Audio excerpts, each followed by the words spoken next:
Hello, this is Dr. Alan Simberg, and in today's video, I'm going to talk about the relationship between abstinence and recovery.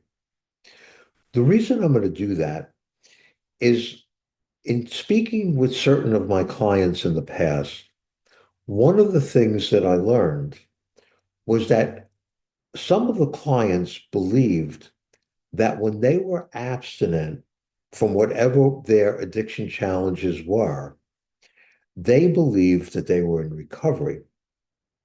And I think it's important to recognize that abstinence is the first step or the first part of recovery.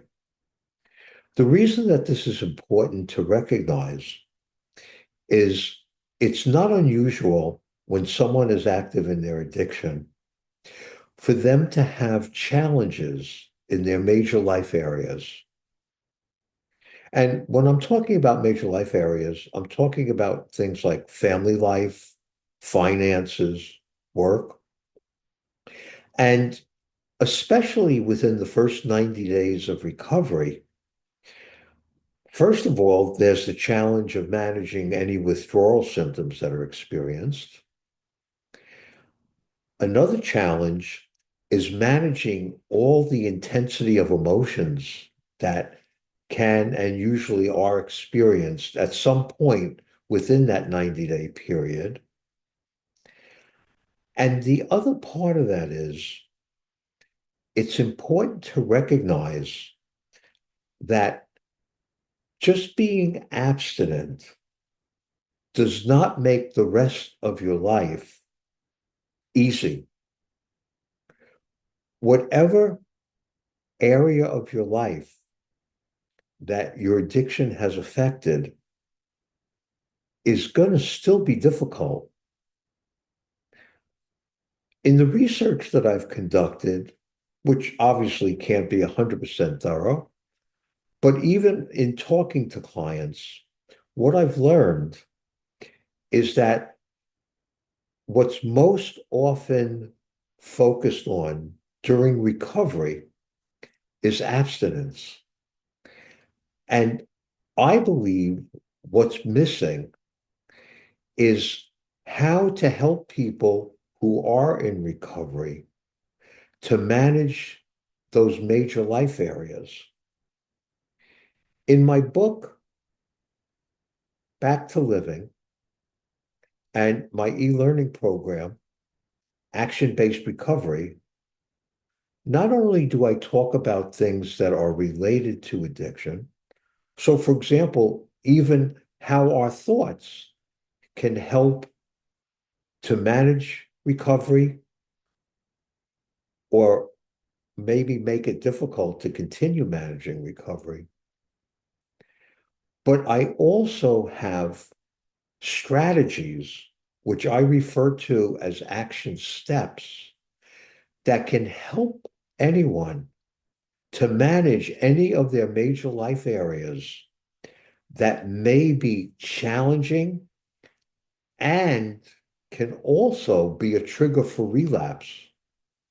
Because as anyone in recovery probably has experienced, when the stress in your life becomes distressful and difficult to manage,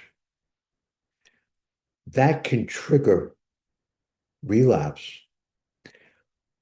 And by using the strategies and having the understanding about recovery from addiction that I'm talking about today and I'll be talking about in future videos, it can give you the tools that you need, if you need them, to be able to manage the challenges you may be experiencing in any of your life areas that can help prevent relapse.